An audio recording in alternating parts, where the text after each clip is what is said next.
Good evening. Thank you so much for joining us for the second of our CPD sessions in geography. We are delighted to welcome back Nicholas Meek of Haberdasher Monmouth School for Girls. He's one of our geography setters, and he delivered a brilliant presentation back in March when we met you before. I'm absolutely delighted to welcome him back. The aim of these sessions is to support you in delivering the second year of teaching the new specifications for CE. And this session is going to focus tonight on how geography can impact the whole curriculum. There will be discussions on EDI, climate change and sustainability. And I know that Nick is absolutely the expert on all of these things. So back in March, when we met you before, we reflected on year one, and we also discussed preparing for year two of teaching the new geography spec. So we really hope you enjoy this session. Let us remind you that we are now on social media at ISEB Awards on all channels. So do come and join us, come and say hello. Now, once this session's finished, there will be time for questions. We will be using the chat function as before. So as long as you're logged into YouTube or into Google, you'll be able to see that chat and you can speak to us there. Sophie's backstage ready to collate those questions so we can make sure you get them all answered. If you're finding that you can't access the chat, it might be because you need to create a login for it if you are not already a Google or a YouTube member. If you do that, you will be able to see the chat and speak to us. So, without further ado, and once again, apologies for the technical difficulties that have delayed us this evening, we shall hand you over to the brilliant Nicholas Meek. Wow, what an introduction. You're too kind, you're too kind. Good evening, everyone. If you're like me, it's been a hot day and the classroom's been really, really warm, and I'm up to my ears in marking. So actually, this is a bit of a break for me. Thank you for hanging on. You know, I appreciate you giving up your time and spending it here this evening. And hopefully there's something that will sort of interest you and help you, some ideas, some thoughts, some thought-provoking, some material, and help you promote the subject of geography in your school, and your chats with senior management, and so on, and selling your subject. So here we go then. So the focus of this session then is looking at the opportunities that geography presents in terms of EDI, which has been around some time, but perhaps not talked about often, but certainly is now. Topics of sustainability and climate change. I'm not preaching to the converted. I'm sure there's lots of experts out there, but just some ideas and things that I've come across that you might find of interest and of use, and really how geography connects to the wider curriculum. And really, it's about flying the flag of geography, waving the flag of geography. We're a fantastic subject. We need to be saying this more often, perhaps, and how we can support the whole curriculum and other school activities. So my next, so the focus of my, next slide, please. The focus of my session then is in 4 parts. So part 1 is looking at key features of the geography curriculum. So as I said, hopefully of some use, some of this material for open day presentations, discussing with Director of Studies, Deputy Head, Academic, selling the subject, just as we really sort of get you to think, what can geography offer to the wider curriculum school. Part 2 is all about EDI. How does this link to geography and beyond? Part 3, I look at sustainability and climate change. How can geography support the understanding of these topics to sort of non-specialists, and support links to the wider school curriculum and activities. And part 4, suggested whole school projects and activities. So, and next slide, please. And the next one. And the next one. Wonderful, thank you. So part 1 then. So this is all about the benefits. I suppose, what I'm trying to say is ISEB 13 plus geography, amazing. And, it teaches students, pupils, many things. Obviously, there are a lot of skills, confidence, hopefully. We're seeing that that's definitely been affected by COVID, and I think we need to sort of build up that resilience and confidence of our students. Working independently, collaboratively, how geography connects to the broader curriculum, other subjects. And I've also got here demonstrate cultural and environmental awareness and empathy. And that's very much at the heart of what we're looking at today. So ISEB 13 plus geography is doing that, you know, and of course it's getting pupils to develop an understanding of their place in the world. Next slide, please. So I've just included a little bit from my previous presentation, just very quickly, you know, what's been added in. And there is now an emphasis, more of an emphasis perhaps, on environmental issues, local environments, national parks, global environmental issues, climate change, global warming, pollution issues. So again, that links directly with this presentation. And the specification then, as I said to you, is, you know, it's designed to develop lots of sort of, it says here, learner attributes.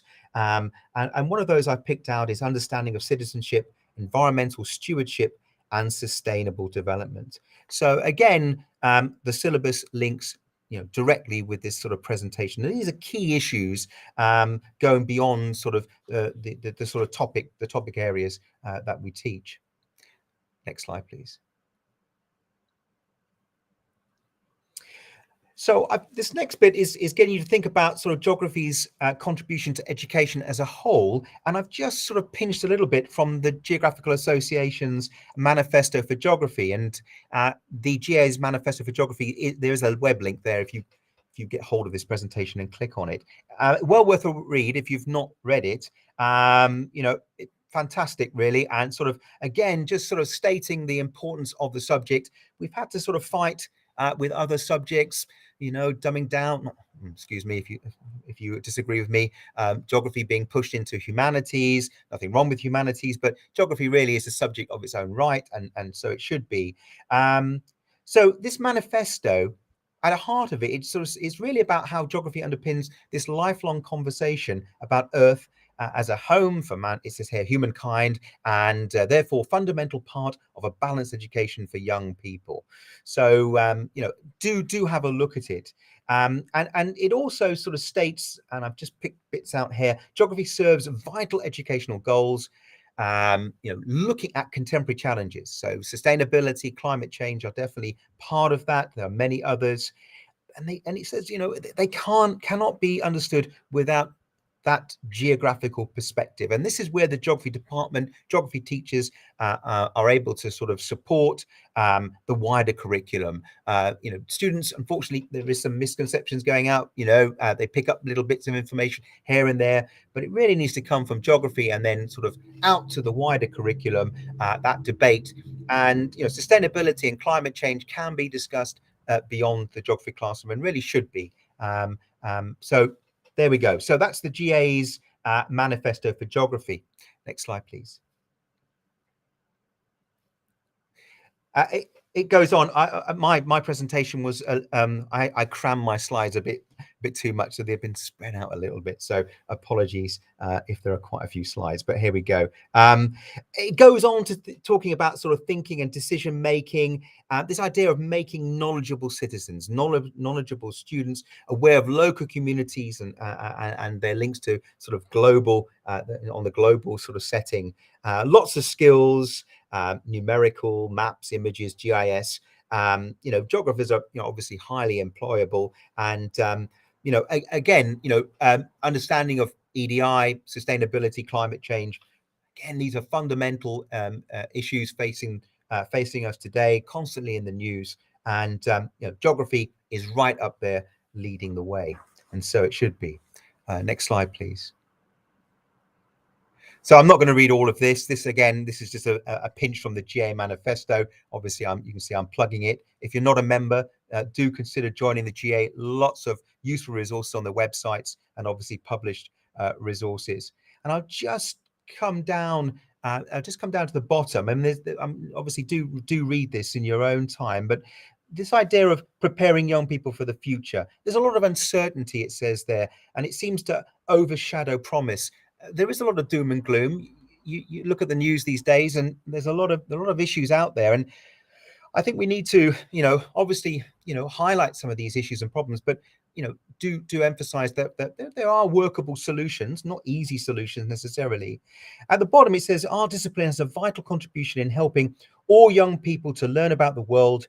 Worthwhile experience of geography is an essential part of education. No one should be thought of no one should be thought to be truly educated without this vital learning. So geography has this vital contribution, not just in the classroom, the geography classroom, but beyond. So that's what I'm trying to sort of get across.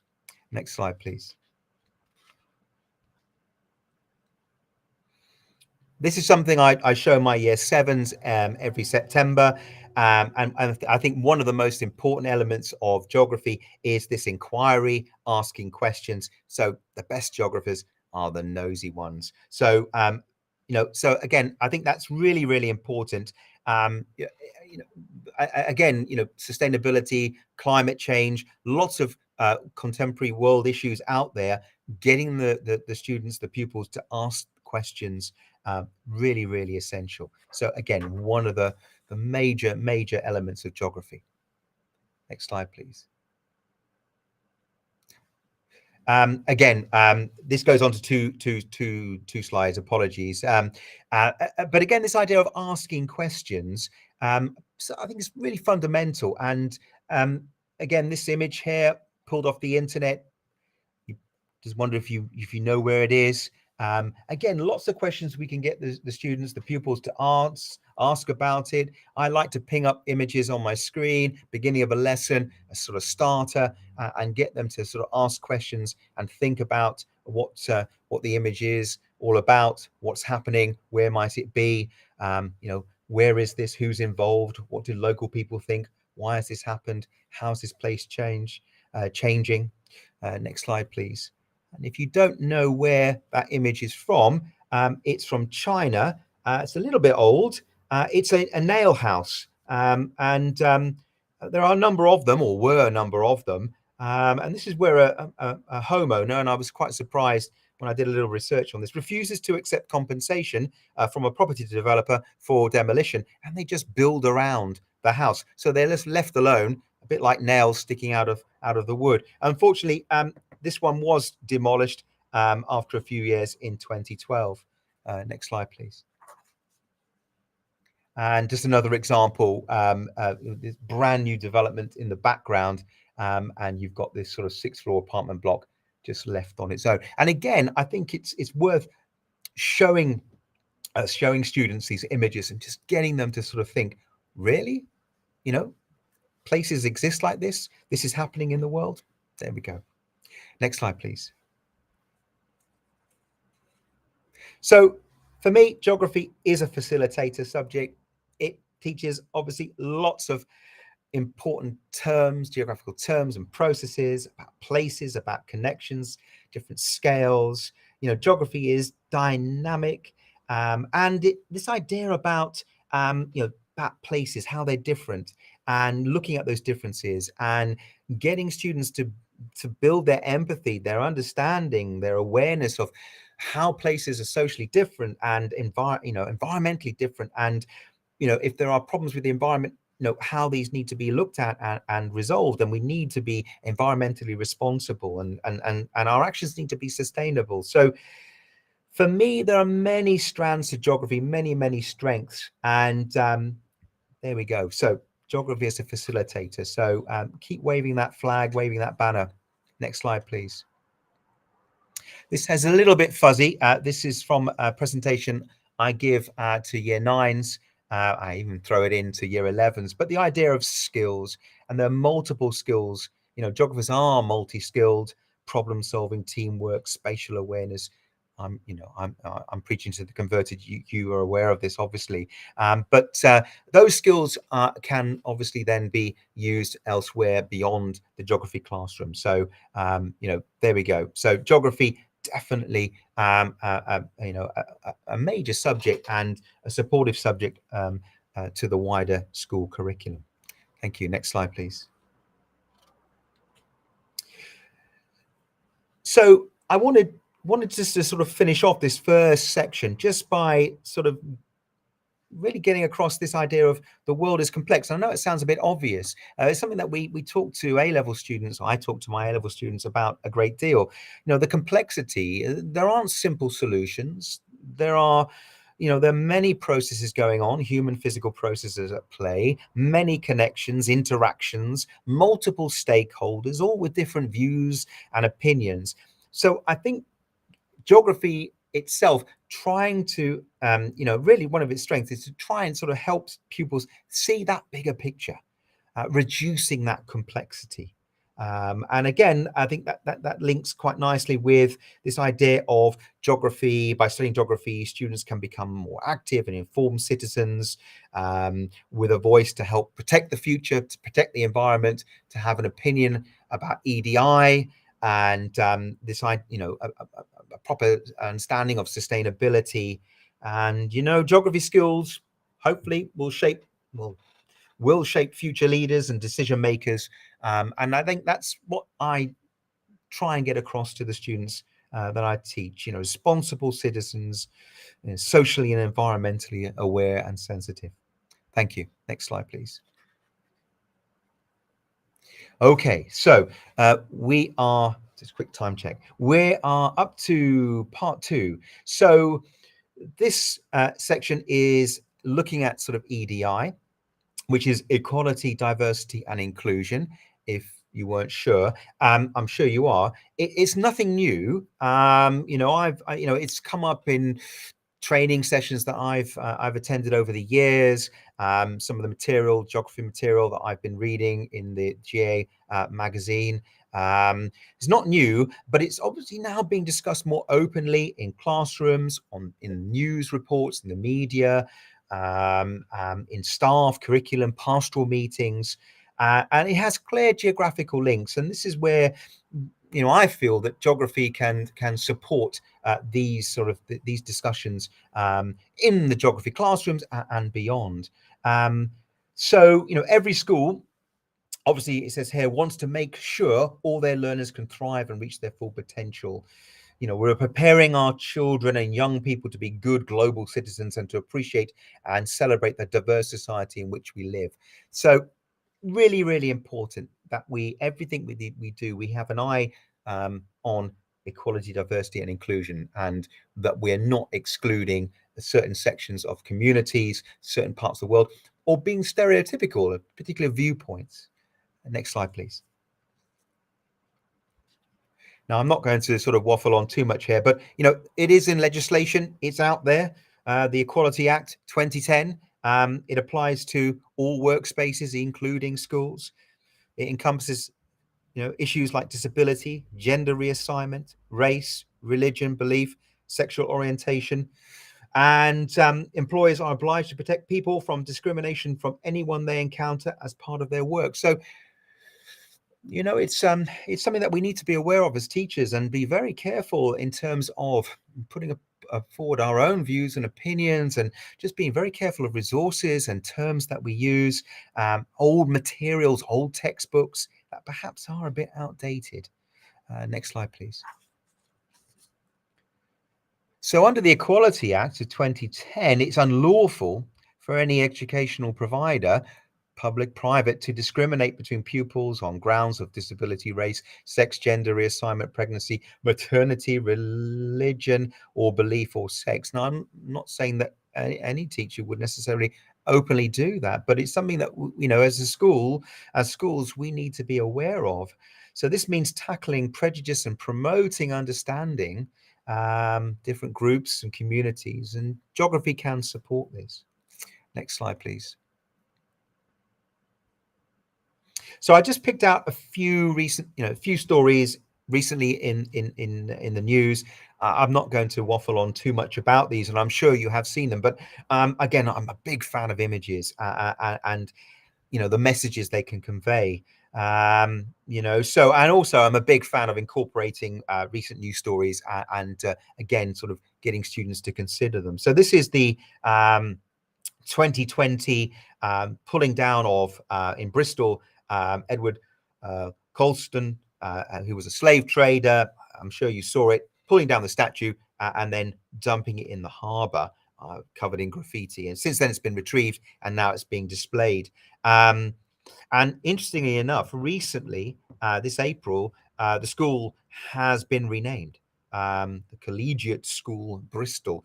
They were combined with another school, and they've just decided might be better to change their names. And the head teacher says would help it to become an ever more inclusive and welcoming community. So there we go. So again, this is not a history presentation, but there is always history in geography, one foot in the past, present, and future, as I always say to my students. So for me, geography students could lead perhaps a school assembly on a topical news story linked to EDI.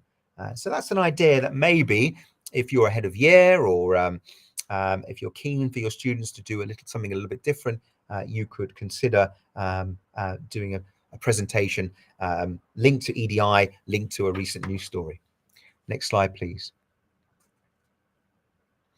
So again, I couldn't resist dropping in some images of the recent trip to the Caribbean. This was widely publicized in the news. Didn't quite go to plan.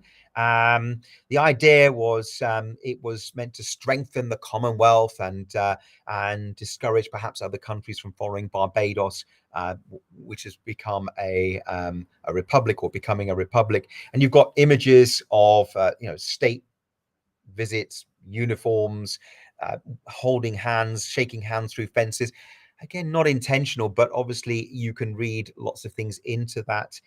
The visit didn't go to plan. It did highlight lots of underlying issues, calls for reparations for slavery, repercussions from Windrush and the rights of Caribbean people in the UK.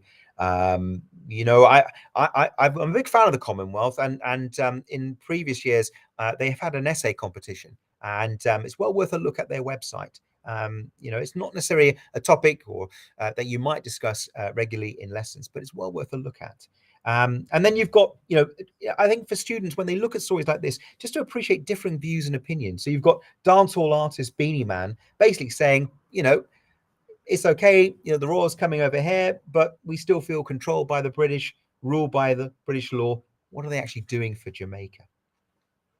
Next slide, please. So these next two slides are getting you to think about, how geography can support that wider discussion on women's rights, gender and gender equality or inequality. And there are a couple of stories there from Afghanistan, tragic really, how the Taliban now are sort of not perhaps going back on their initial promises in terms of women's rights. Women now being told they have to cover their faces in public. Girls attending school or hoping they were going to attend school at the beginning of term, and then being told in the classroom, sorry, you have to go home. If you're a certain age, you cannot carry on with your education. Tragic, girls then saying, we just want to be able to learn and serve our people. What kind of country is this? What is our sin? So again, I think it's important that as geographers, we highlight the inequalities, particularly gender inequalities around the world. And I also just put that sort of gender pay gap, obviously in the news at the moment, obviously cost of living crisis, pay awards, people asking for higher pays. But if we look at the sort of gender pay gap, I was quite surprised by some of these figures. South Korea, Japan, America, Finland. I thought the Scandinavian countries were pretty even, Germany even, and how there is this still quite significant inequality in terms of pay. Next slide, please. But it's not all doom and gloom necessarily. And I found this in my research. So I quite like doing these presentations because I do a little bit of extra research and find out new things, always finding out new things. This is a little bit from the United Nations, so Women's Global Initiative. Lots of initiatives out there in the UN. Obviously, some bad publicity in recent evenings. I don't know if you've seen the program about the UN on television. Do catch up on that. Not very good stories, unfortunately, coming out about the treatment of employees and women in particular. But they have this global initiative for 10 years, all about creating safe cities, safe public spaces for women and girls, trying to reduce sexual harassment and protect young girls as well in public spaces as well as women. And there are many examples on the website, but I just picked out Port Moresby, Papua New Guinea, and they've been working in that settlement to try and increase safety, hygiene, separate toilets for women, and trying to provide areas and spaces for women and girls working in the market. So, for me, geography should be discussing these issues, discussing inequalities, gender inequalities, and picking out stories from the media and work from charities or United Nations groups. Next slide, please. So moving on then, again, I'm not here to teach you about development necessarily and sort of North-South Divide, how we measure how developed countries are. But again, it does come up in the geography curriculum, it will come up in that broader discussions outside the geography classroom, and how we view the world, how we talk about countries, how we classify countries. So geography definitely can support discussions on development and poverty and quality of life. So I've just sort of thrown up a few things, and we've got the North-South Divide, we've got the Brandt line. It's simplistic, it's outdated. Yes, by all means, we can use it still, but the world is moving on. India is set to become the world's fastest growing economy, GDP growth projections 2022. We can classify the world in many different ways now. In geography, as you know, we talk about high, middle, low income, gone are the days of third world, thank goodness. We've got our BRICS, we've got our mints, we've got the N11. I hadn't come across N11 before. That was 2005. Bangladesh, Egypt, Indonesia, Iran, South Korea, Mexico, Nigeria, Pakistan, and the Philippines, Turkey, and Vietnam. There we are. So geography is fundamental in helping to explain fast-changing, complex, global, social, economic patterns. So there we are. So that's what I think. Anyway, so we need to move on from that sort of simplistic them and us, rich north, poor south. Next slide, please. So one of those alternatives is HDI. And again, I'm not here to sort of teach you, obviously, about ways of how we can measure the development of different parts of the world. But HDI is created by the United Nations, is definitely a step in a different direction in terms of how we discuss countries, how we order, rank countries. It's looking at multiple measures, as you know, levels of education, standard of living, some economics coming in there, and life expectancy. It's definitely an improvement on GDP, GNP, GNI, but it's not perfect. And I just wanted to point out at the bottom, it does fail to take into account factors such as inequality and poverty and gender disparity. So it's a step in the right direction or a different direction, but it's not perfect by any means. Next slide, please. So I put some resources here that I give my year 7. We do a topic on sort of Africa, and we look particularly at Kenya towards the end part of the year. For me, geography, is vital in helping pupils see places, view places in an unbiased, fair way, trying to reduce stereotypes. And there's just some information here, some bits that I've just cut and paste from a worksheet. Just 2 images, urban slum and Johannesburg. And it's getting the pupils to think about mental images. What do we have? What images do we have of places in the world? Africa, it's not one country. It's a huge continent. It's varied. North, south, east, west, central. It's all very, very different. So getting them to think about, how those images fit their mental image of Africa, and getting them to think about what does stereotype mean, which photo fits their mental image of Africa. Is it the urban slum? Is it Johannesburg? So that's what I do with my year sevens in the summer term.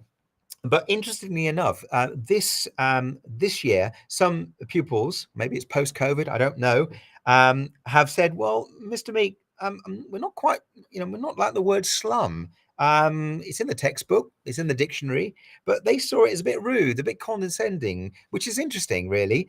So obviously and I'm sure you're aware of this, we need to be aware of the language we use and perhaps have alternatives. Just have that discussion. What's wrong with the word slum? The word slum was used in the UK in the past. We had slum clearances. But again, it's quite derogatory, isn't it? It sort of paints a picture. And just because you live in a slum, does that mean you're a certain person? It may mean you're poor, but so it's interesting words and images. Again, how do we see places? And again, that can move beyond the geography classroom.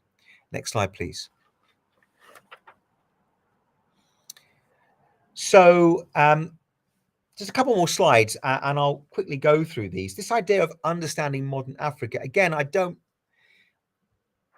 not saying that Africa is one place. It's multiple countries, over 50 countries, all very, very different. And I think we mustn't skirt around, there are issues, there is poverty, it says 400 million Africans live on less than $2 a day. The gap between rich and poor, it's not closing. Globalization has not closed that gap. In fact, it's grown. However, what we mustn't do is lose sight of this growing middle class in Africa. Mobile phone ownership is rising rapidly. It's no longer, I've taken this from the Royal African Society, and the web link is there. So and there's an article also from Geographical, which is very interesting. Africa, it's no longer a continent of palaces and peasants. There's now a solid middle class, coincided with more aid for development and the end of wars that have dogged the continent in the 1990s. So, trying to get across to our students, it's difficult because you need time to do some research, but places are constantly changing, and we need to be on top of that and be prepared to show them recent images and recent facts and figures. Next slide, please. Now, I wanted to show you this YouTube clip, but we can't because of copyright or other problems, but you hopefully will be able to click on it later. It's well worth looking at. It's from a charity, African Men Hollywood Stereotypes. And as you might think, again, it's all about sort of wars, conflict, African men, young men, children firing weapons and shouting and running around, and lots of stereotype images. I'm not saying that doesn't happen. There are child soldiers. There are still a number of conflicts in Africa, but I think geography, it's important for geography to try and dispel some of these stereotypical images, debunking, it says here, common myths and misconceptions. And it's a really good article there about trying to remove those myths and misconceptions about, in this case, Africa. So worth reading. So do have a look at that if you can. Next slide, please. So I don't need to tell you this, but obviously we live in a dynamic world. It's constantly changing. And this is something I sort of teach to my A-level students, but it's well worth discussing with younger students as well. It's this idea of leapfrogging and understanding that, Africa, even through its poverty, there is technology, and we're seeing this sort of leapfrogging of technology. So what's happening in many places in the world, not just Africa, is that technology is being skipped, leapfrogged. So some places have never had landlines, will never have telephone landlines. They're going straight to telephone, mobile phone masts, and mobile phones, straight to modern fixes. Some of those are more sustainable and cheaper as well. So information from the World Bank and the African Development Bank, I'm not quite sure how recent this is, but I think it's fairly recent. 650 million mobile phone users in Africa, surpassing the number in the US and Europe, or all Europe, I beg your pardon, all Europe. So there we go. So again, that might surprise some of your students. And most of these are owned by so young people. It's quite a youthful population, Africa, obviously. What are they using them for? Well, they're sending text messages, as you might expect. But they're also listening to the radio, they're transferring money. If they can't get to a bank, they're still able to sort of use banking and mobile banking. They're shopping. It's not just, you know, eBay and Amazon in the UK and America and Europe, for instance. They're obviously social media is out there. They're educating themselves. Farmers are accessing information about farming methods and techniques and improving their productivity. And how are they doing this? Well, through cheap Chinese handsets, maybe less than $20. If that's not globalization, well, there you go. So there we are. So, you know, again, modern Africa changing rapidly, and we need to have that true picture. Next slide, please. Again, this is a website that I came across when I was doing some research for this presentation from the Royal Geographical Society. It's an excellent resource. Please do have a look at it. You know, it's fascinating. It celebrates Black History Month. There are lots of stories about Black geographers and Black geographies as well. So do have a look. It's I don't know whether you do look at sort of Black history in your schools, celebrate that at all, but it isn't just history. It can also incorporate geography. It's a really, really good resource. And there's a great quote that I pulled from the website. Geography is about individuals, communities, groups, experiences of space that might be very different from other people's, but those actually do matter. They still matter, but they actually matter. So, you know, even though there are differences, you know, we need to celebrate, embrace all communities, all, you know, all groups.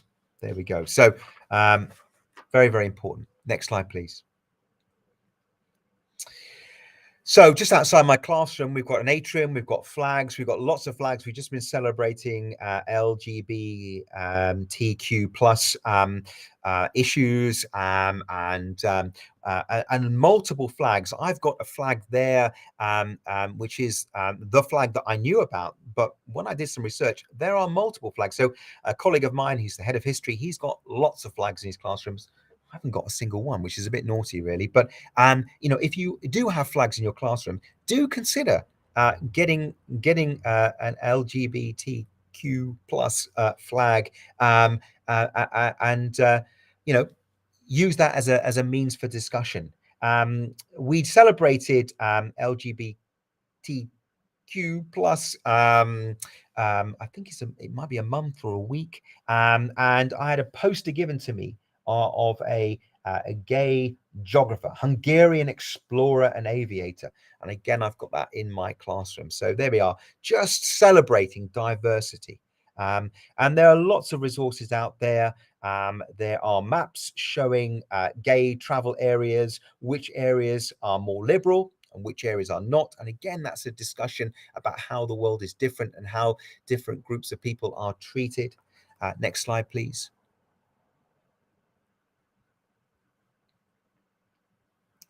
And again, those of you into football, maybe not all of you, November, December 2022, can't wait. Not quite sure about how football is going to be played in hot desert environments, but there we go. But there are many concerns, unfortunately, about this event to be held in Qatar, the next World Cup. Yeah, I mean, lots of discussion about you know, measures to ensure the safety of LGBTQ plus people in Qatar, and many groups saying that those measures are inadequate. And your students may not be aware that same-sex relationships are directly criminalized under the laws of the Gulf state of Qatar. And there are concerns about visiting fans, but also the community that resides there. So if you're planning on talking about the World Cup, possibly, you know, in your lessons, you know, think about using or including some of this in your lessons. Concerns about how different groups are possibly going to be treated or are treated in places like Qatar. Next slide, please. Right. Okay. We're doing well. We're doing well. Hang in there. Please stay with me. Part 3. Okay, so we come to sustainability and climate change, and obviously geography, can lend itself. There's a lot of geography, obviously, in terms of discussing sustainability, discussing climate change, global warming, but it goes beyond geography and obviously links to the whole school curriculum. And these are a couple of stories that came out in May when I was producing this presentation, recent headlines, and again, they're quite worrying headlines, and the words that are used, we've got, failure to honor climate promises of COP26, an act of monstrous self-harm. And you've got Nicola Sturgeon saying, if we don't adhere to these promises, it'll be catastrophic for the planet. And there are lots of sort of quite stark and worrying headlines out there, and students will see these, and it will upset some of them, and they will worry. What is their future? Next slide, please. And for me, geography can offer the clarity, can offer that overview to make it accessible, not just in geography lessons, but also to the wider school community. So a lot of the resources linked to climate change are quite complex. They are busy. Some of these graphs, I've got 2 graphs on the slide now. How much hotter could it get? Well, we're not quite sure. There are different scenarios, all about the amount of greenhouse gases that are emitted, and that depends on deforestation and energy use. And obviously with what's going on in Ukraine, we might end up using more fossil fuels in the short term. Well, that's not good, but there are different possibilities, different scenarios. Some are more extreme in terms of temperature rise, some are more sustainable, but this is where geography can come in and help explain and clarify. Equally with sea level rise, again, different scenarios. Sea level rise could be significant if we don't curb our use of fossil fuels and reduce deforestation. Equally, if we're able to bring in tighter controls and use of more renewable energies, that future sea level rise will be reduced. So geography is important in terms of, as I said, to clarify and to give an overview and to make complex issues more accessible to the whole school community. Next slide, please. And again, I'm just reiterating the same point there. How does this resource make you feel? And if I was, 10, 11-year-old looking at this, I'd be thinking, oh my gosh, 4 degrees doesn't sound a lot. Temperature's gone up this week. It's boiling. What's this? 250,000 deaths from disease, 7 million deaths from increased pollution, malaria, dengue fever, famine and hunger. So again, it's quite doom and gloom. And when I first came to this school, my previous department, on the wall outside the classroom, had lots of stories about natural hazards. He loved his earthquakes and tsunamis and volcanic eruptions. And he called it the wall of doom and gloom. And it certainly was, because a lot of people had died in some of these events. But again, I think we need to be careful how we use the resources and how we explain them. And yes, it's a bit stark, but it isn't necessarily going to happen.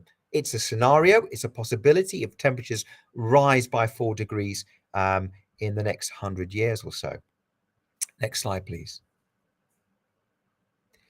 So what I came across in my research is this term eco-anxiety, a feeling of worry, nervousness, or unease triggered by an awareness of the ecological threats facing the Earth due to climate change.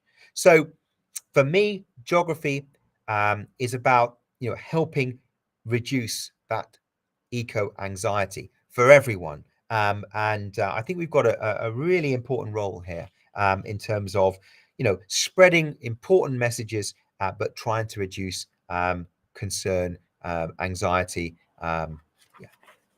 Thank you. Next slide, please.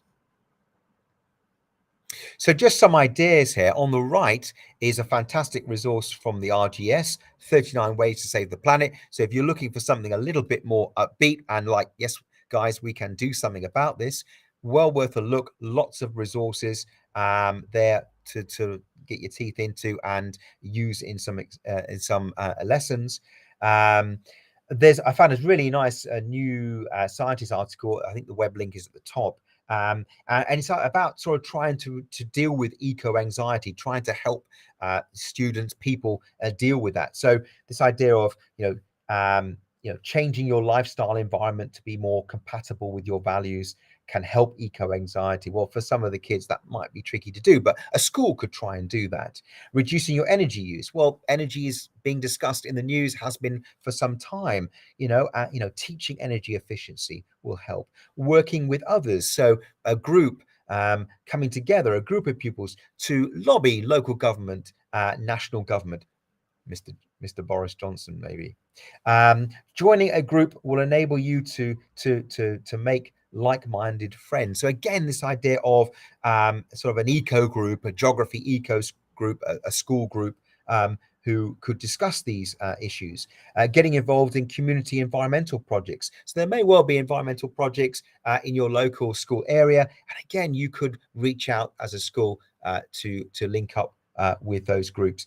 And again, it supports that sort of mental health awareness as well. So geography departments, for me, can support pupil eco groups to ease this eco anxiety and hopefully lobby local and national government. I think we need to be doing a lot more of that. Next slide, please. So moving on to sustainability. Now, this is a word that I've used an awful lot in my teaching, and I'm sure you do. It's popular. It's out there. It's talked about a lot in the newspapers and the media. I think students do use it. I'm not quite sure if they always understand what it means. It's quite easy to use. This is more sustainable. That's more sustainable. But I'm not quite sure if they truly understand what sustainability is and why something might be more sustainable than something else.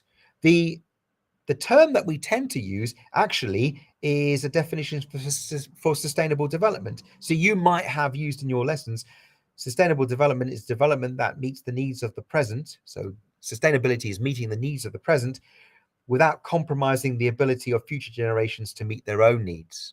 So that's the term that I have used. I quite like the three-legged stool model of society, economy, and environment. So these three components are vital for sustainability. And if one of the legs is missing or been reduced, the sustainability stool can't balance or function. And that's quite a nice visual model that you could possibly use in your schools, in your departments, and any projects. How sustainable is our school in terms of its environmental impacts and so on. Geography can help clarify. Can offer clarity. Beg your pardon. Geography can offer clarity to the sustainability debate, and for me, hopefully, some positive news. Moving on. Now, I'm going to be quick here. This is one of my favorite examples of perhaps how something is not sustainable. This is Fiji Water. You might have seen it in some shops. It's the #1 bottled water in the US. And I suppose my question is, well, how sustainable is Fiji Water? And this is something you could pose to your eco group, geography class. And a simple answer will be, well, surely not. Fiji, it's bottled water. It comes from Fiji. It's got to travel to America, to Europe. Its carbon footprint must be massive. It's a plastic bottle. I mean, there are many things that go against it. It's owned by a TNC company based in California. Yet, it earns Fiji a huge amount of money. I know some of that money will go back, obviously, to the TNC headquarters in the USA, but it raises a lot of tax revenue for Fiji. We're talking about hundreds of millions of US dollars. It has a sustainable growth initiative, and it aims to become carbon neutral, offsetting its massive carbon footprint. Okay, so how sustainable? Next slide, please. For me, I think we need to, in terms of sustainability, we need to look at this sort of sliding scale, maybe, sustainable, unsustainable, maybe somewhere in the middle. I mean, if you look at that map, that's where Fiji is. It's not quite the middle of the Pacific, but pretty much. How on earth, obviously they're transporting it by ship, and they can transport a lot of bottles of water in a ship. So there we go. But the carbon footprint, the transport, again, it links lovely to geography in terms of globalization and shipping transport. So in 2007, the Fiji Water Foundation was launched, And they made lots of promises to provide clean water to rural communities in Fiji, build schools, improve healthcare access. What else are they doing? They are replacing their water bottles with recycled plastic bottles. Fantastic. And then you've got a little quote there from the New Zealand Herald saying there are two types of Fiji water. There's the ubiquitous bottled goodness, and there's the stuff that comes from the nation's taps, sometimes with shells, frogs, typhoid, etc., etc. So not good, not Fiji water as you would buy in the bottle. So what's my point? Well, so my point is that sustainability, like many geographical issues, is complex. There can be a range of views and opinions. I think it's important for students to see that, pupils to see that. Geography helps pupils to see this complexity and hopefully understand it. Next slide, please. Again, if you are wanting to discuss sustainability, for me, a great starting point are the Sustainable Development Goals from the UN. Just getting students to think about, in terms of a country, in terms of resources, in terms of social, economic, and environmental sustainability, created by the United Nations in 2015.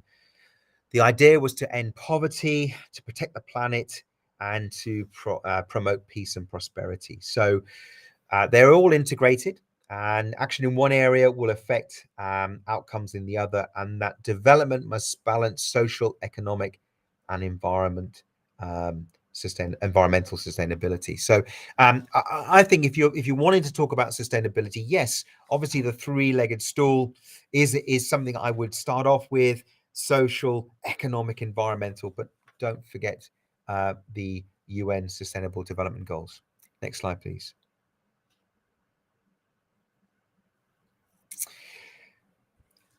For me, a major issue linked with sustainability is the sort of the lack of resources, or the overconsumption of resources, I should say, to maintain 21st century lifestyles.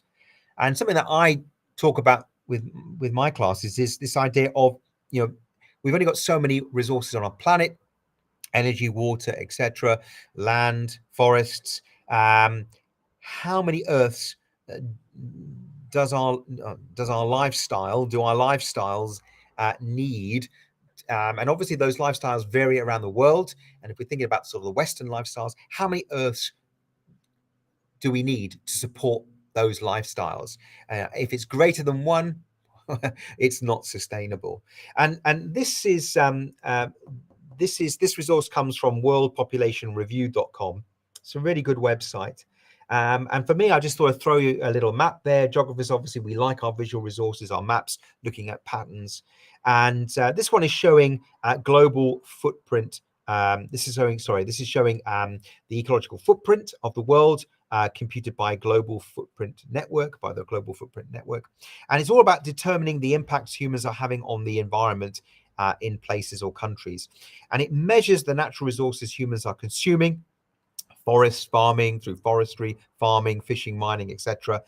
And hopefully through resources like this to help individuals understand their impact on the planet, and to guide governments, companies, TNCs, in improving sustainability and well-being. Next slide, please.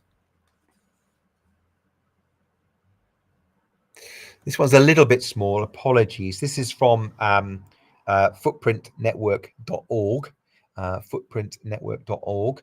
And it's showing ecological deficit and reserve. And again, this is a little bit technical, but with a bit of support from yourselves, students will be able to get this. And what we've got is biocapacity creditors. We've got parts of the world where the biocapacity is greater than the footprint. So interestingly enough, you can see that Brazil is bright green for the time being. If deforestation continues, we'll have to wait and see as their country develops, as the resource use increases. And then you've got the sort of reddy pinky color countries where you've got biocapacity debtors, where you've got the footprint which is greater than the biocapacity. So this idea of deficit occurs when the ecological footprint of a population exceeds the biocapacity. they're using too many resources. And the reserve exists when the biocapacity of a region exceeds its population's ecological footprint, when they've got they've got more biocapacity than they're using. And again, if we look at where we have those sort of those debtors, we've got America standing out, we've got parts of Western Europe, we've got Asia, China, India stand out, the Middle East, North Africa is interesting as well, obviously linked to the climate and use of fossil fuels. So again, resources like this are quite useful for stimulating debate and a look at sustainability and what do we really mean by sustainability. Again, a use of our sort of biocapacity. We only have one planet, and we've got to look after that. Next slide, please. So again, one thing you could do is to get pupils to explore their own impacts. How sustainable is their life? So again, this is part of the footprint network.org website, and there's lots of resources here about ecological footprint. And what you can do is you can do your own quick calculation. Now, you might need to support your students with this. I did a very quick one. I must admit, it's very quick. It is rather disappointing. I apologize. My ecological footprint. We've got this sort of Earth Overshoot Day. You might have heard of it, you might not have. So in 2021, the Earth Overshoot Day fell on the 29th of July. So quite a few months to go. And it marks the date when humanity has exhausted nature's budget for the year. So for the rest of the year, we're maintaining our ecological deficit by drawing down resources and adding, CO2, more and more CO2 to our atmosphere. Well, unfortunately, my overshoot day was the 2nd of April. Now, I must admit, I did this very quickly. That's my excuse. But to sustain my life, 4 Earths, crazy, absolutely crazy. So there we go. So that's quite a nice resource. And I recommend you having a look at those resources. As I said, footprintnetwork.org. Next slide, please. Nearly finished, guys. Please hang on. Okay, part 4, suggested projects. Now, here are just a few ideas to get you thinking. I'm sure you are already involved in some of these and offer some of these, but these are some ideas that I've come across in my 20 plus years teaching and working in several schools. So a geography eco club I used to have separate, now I combine them. They are fantastic forums for discussion, looking at home and looking at different parts of the world, looking at your school. Very worthwhile. School home sustainability surveys. I've done some of these in the past when I actually sent out paper questionnaires. Can you believe it? Paper questionnaires. But now it's all electronic, and your school might be able to send things out, school post, getting parents to feedback in terms of how sustainable, and in terms of those homes are, in terms of what they do about energy sustainability, recycling, and so on and so forth. So, those sort of surveys and competitions can widen that conversation. So well worth it. An EDI curriculum survey. So this is where you could suggest to senior management, could we have a look at how we deal with EDI across the board in different subjects? So how is your school addressing these areas?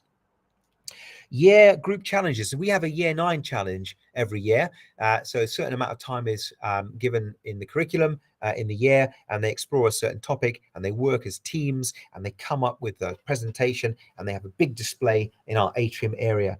And again, this could be one looking at EDI, diversity, equality, problem solutions.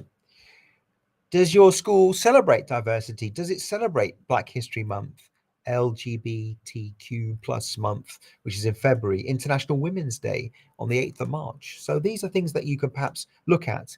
And there are a number of sort of environmental Earth Day and a number of environmental sort of dates in the calendar as well. You could select. And what about school debates? Inviting in stakeholders.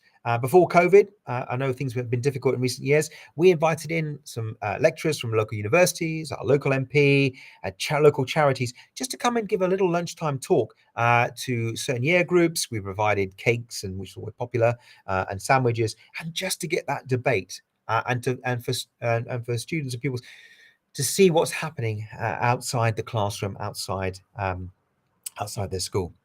Next slide, please. Again, just a couple of slides. This is something I did in the Lent term with my Geography Eco Club. A little competition. I love a competition. So that was in March. But also, advertising. It was all about food sustainability, where our kitchen's got its food from. Some of it's local. Understanding what happens to our food waste. It's taken away and it's put in a biodigester. It makes methane, and then the waste left is sort of spread on the land as fertilizer. Well, the students didn't realize this, but this idea of trying to reduce food waste, very, very important at home and in school. So again, this is something that you could do with a Geography Eco Club in your school. Next slide, please. I just saw this back in May. You might have seen it. It was sent out to me as an email. This is actually part of BBC Bite Size. It's a new resource called the Regenerators. It's well worth looking at. The link is there at the top. They've got sections for different age groups on how to live a sustainable life, 9 to 13-year-olds, 14 years plus. They've got a green classroom with lesson resources. They've got live lessons, the green planet, climate change. It says here, from the studio into your classroom, but lots of resources about environmental issues, how to be more sustainable. Palm oil, you can see there what households contain palm oil, which has been linked obviously to deforestation in places like Indonesia and Borneo. So well worth looking at, guys. Next slide, please. Switch off fortnight, waste week. I don't know if you come across the pod. It's sort of run by EDF Energy, which is is a bit odd when you've got sort of switch off fortnight, an energy company getting you to switch off your lights. But they do some wonderful resources at different times of the year. Well worth going on their website and signing up if you don't already do so. Resources, posters, stickers. Kids love stickers. The waste week focus changes every year. In the past, it's been about food, plastic waste, electronic waste. The switch off fortnight is all about, are we leaving our lights on, computers on standby? Are we leaving the windows open with the radiators on in the autumn, winter? And also links to the home as well. So well worth a look at. Next slide, please. Okay, well, you're getting your money's worth because it's over an hour, but I apologize. Some concluding thoughts. So I thought long and hard about this, and please, apologies if you had enough. The subject of geography clearly has much to offer. You know that, and I know that, and it's important that school management and other, the wider curriculum sees that. Pupils develop cultural and environmental awareness and empathy, an understanding of their place in the world. It's very, very important.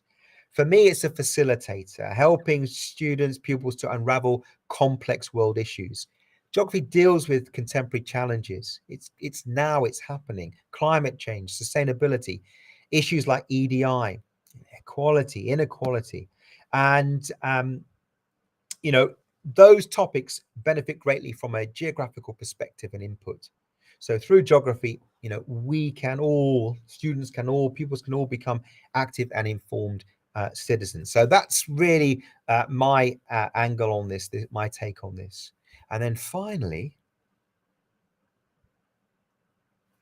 some quotes. I love a quote. The first one's from Sir David Attenborough. No one will protect what they don't care about, and no one will care about what they've never experienced. So protect the environment, human rights, and this, for me, this is where the teachers come in. They've never experienced, they won't care. So this is what we need to be doing. We need to be saying, you need to care, you need to know about these things. So Really, really important. And then finally, a quote from a student who came all the way from Hackney, all the way through to University of Cambridge, and black student. And she says, seeing people from a similar background to you, whether that be geographically, culturally, or in any other way, makes you feel more comfortable and able to achieve more. And again, I think it's just so important to embrace difference and to promote equality. So important. So for me, geography needs to be inclusive, helping to break down walls, stereotypes. Thank you very much. Thank you. Thank you for staying with me. Wow, Nick, that was a tour de force again. That was brilliant. Do you know what? When you mentioned the Overshoot Day, I went onto it. It's a really fascinating resource, and I did calculate my own carbon footprint at 4.6 Earths. So I'm feeling, feeling dreadful. I'm not judging. No, but in fairness, what a fab resource to raise awareness for young people in the classroom, and often a lot of the reason that these things are happening is because we think, well, can I make a difference? Is it just me? So the fact that you're teaching these things and you're inspiring other teachers to address this in schools, I think is super important. And I love that geography is doing that. I know that increasingly in schools, subjects like yours are being taught as humanities, and actually sustainability, diversity, climate, these are things that are relevant to all subjects. So what a fabulous way to engage kids. But absolutely brilliant presentation, Nick. Thank you so much. Now, obviously, I know that we're slightly over time. We've still got most of you on board here, which is fabulous. It's obviously how engaging it was. Now, I do have a question that was shared ahead of time from somebody, and I'm just going to find that for you now. Bear with me. I had some questions that had come in, and just a real plea to all of you to say, do put these questions into the chat if there's anything that you would like us to answer. So do the new specifications still require us to teach traditional city models, such as the Burgess model? And also I know that the second part of that is the Hoyt model, because I remember that from my own geography days. I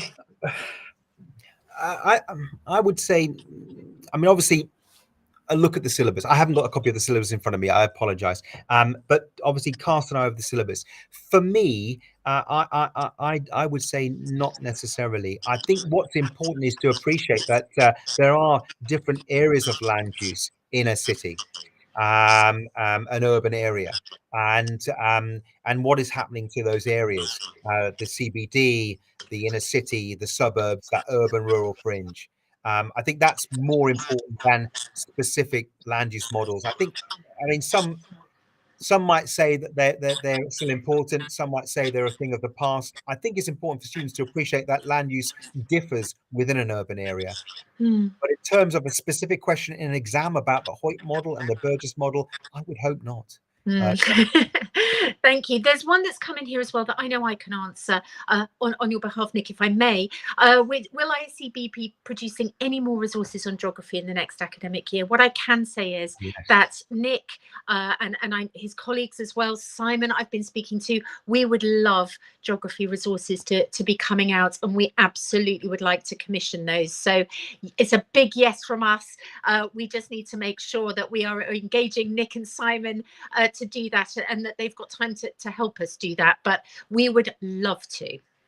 Have I just been sent in the post a new textbook? There is a new Galore Park textbook as well. You're absolutely right, Nick. That has been released.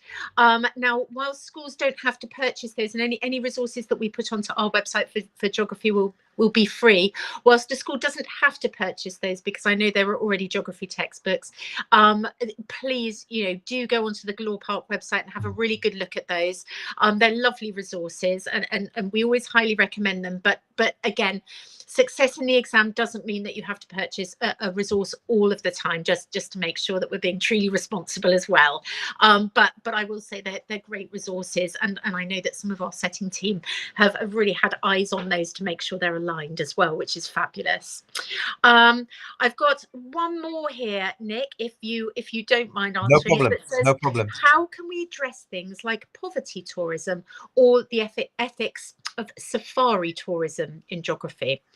Yes, it's interesting. I wonder if this person's got Jog.1, which is the Oxford University Press textbook, because it looks at Kenya, looks at safaris, sort of poverty tourism. I think it's interesting, isn't it? It's this whole debate about tourism and sort of the how sustainable is tourism, the sort of the carbon footprint, the traveling, the jet travel, the plane travel. Yeah. Obviously, when you get to a country like Costa Rica, it's very much based on ecotourism, small groups, local people as guides, communities getting more of the money rather than big multinational travel companies.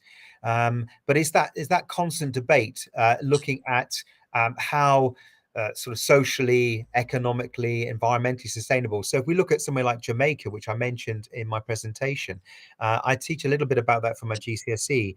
The economy relies heavily on tourism, and that's one problem, that certain countries rely heavily on tourism as a major contributor to their economy. And so the pressure's on to try and earn as much money as possible. But it's about trying to incorporate more communities rather than just focused on the sort of all-inclusive resorts where the money may depart and go back to the headquarters of multinational companies. So Jamaica has been trying to promote community tourism, ecotourism. Perhaps it could do more. It's established national parks, obviously with rules and regulations, and the funding from entrants can go into protecting those areas. But it isn't a problem. Tourist numbers can have a massive impact in terms of water resource use. That's definitely the case in places like southern Spain with all the golf courses and swimming pools. And I think definitely when we're looking at any topic, we could be looking at the sustainability of it in terms of social, economic, and environmental.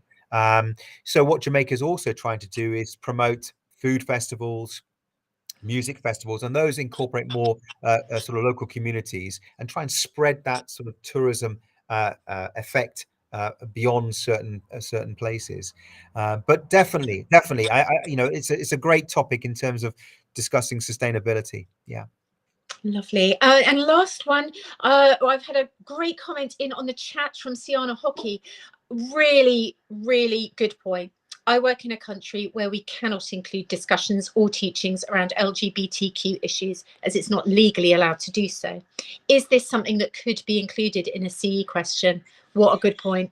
It's something that has come up in our discussions about papers in terms of trying not to be too Eurocentric. Yeah. And we are obviously an international, our exams are taken internationally. So it's something that we're aware of in terms of not just how we portray obviously different places and the language we use and the images, but it's also trying to go beyond just sort of white middle class. Yeah. England, but it's interesting, isn't it? Obviously, setters would present questions. It will be discussed in a meeting with the chief examiner. I don't think we'd shy away from looking at, I'm not going to say controversial, but looking at sort of LGBTQ plus issues. I don't know whether would the exams be looked at. Yes, they are. So Siana, we're really aware of where, and particularly, we're having done this for a number of years with examples, we're really aware of how things would be perceived in our overseas markets. And so what I would say is that where something like an LGBTQ plus issue might not specifically come up on a paper, we might avoid that on a paper. What we will do is encourage teachers to teach the curriculum that they are able to in its broadest sense. So whereas Nick here, I know teaches the most inclusive curriculum that he can, because that's reflective of the society that we have over here. We're really aware that that's not the case in every territory that has our examinations, and therefore we would say you know, for schools to exercise their judgment on the curriculum, but that we will try not to examine things that sit on the periphery, or if they do sit on the periphery of some of those territories in terms of what is allowed, then it will come as a set of questions where there are options, where a child would not have to select that option, because of course LGBTQ+ issues are absolutely at the core of the society that we have here, but that isn't always the case everywhere. So, you know, Sienna, I can reassure you, we look at these in that context, and we wouldn't limit a child. It would arise as an option. Now, Viv Jeffrey rightly says on the chat here, thanks for the presentation. You are very welcome, Viv. All Nick's work, utterly brilliant. I like the new emphasis on sustainability and environmental issues. I'm struggling to fit all of the syllabus into my time available. Could there be areas I should focus on more than others? Really good question there too. It's a tricky one, isn't it? With any new syllabus, no matter what syllabus you're trying to teach, those initial couple of years are hard, because you are trying to sort of sift through old resources that you could reuse. You're having to create new resources. You're obviously having to look very closely at the syllabus, making sure you're not missing anything. It is difficult. So I think I suggested in my previous presentation this idea of sort of local environmental issues, you know, combining that with I was trying to think now. Yeah, sort of local. There's a possibility with aspects of the new syllabus of combining elements. I forget what I mentioned last time, but definitely maybe if you've got a local national park, protected area of outstanding natural beauty, you can maybe incorporate that into sort of a local environmental issue. Obviously, if you haven't, that makes things slightly trickier. But I mean, there are scopes. I know there's opportunities to teach some of the new syllabus, maybe year 5, but definitely year 6, and that's something that if you're able to do, you might not be happy to start a syllabus that early, but I know that some schools do try and teach some elements in year 6, but it is difficult, and I sympathize. Yeah, well, listen, thank you, everybody. Sienna, I have just dropped you a note into that chat. Do drop me an email. We really need to know what is required for international markets to make sure that everybody's getting the same kind of exam, and that everybody feels supported. As I say, we would never restrict curriculum. We want you to be super inclusive. If, however, you can't be, and there are legalities around that, we will make sure that where we're recommending curriculum, we will make sure that within the examination there are options. So do get in touch. Thank you, everybody, for your brilliant questions. Really great. But most of all, thank you to Nick. I found that super thought-provoking. So I can only imagine, if this were my subject, how many fabulous ideas I'd have and how inspired I would be. A fabulous presentation, and with Nick's permission, we will be doing more of these next year to enable you guys to have access to all of these resources and ideas. Get in touch if there are things that you would like us to cover. Me, Nick, Simon can all have a chat and then really start to put together a great program to support geography in the following year. So thank you for joining, and a huge thanks to Nick. We'll see you again soon. Thank you. Have a good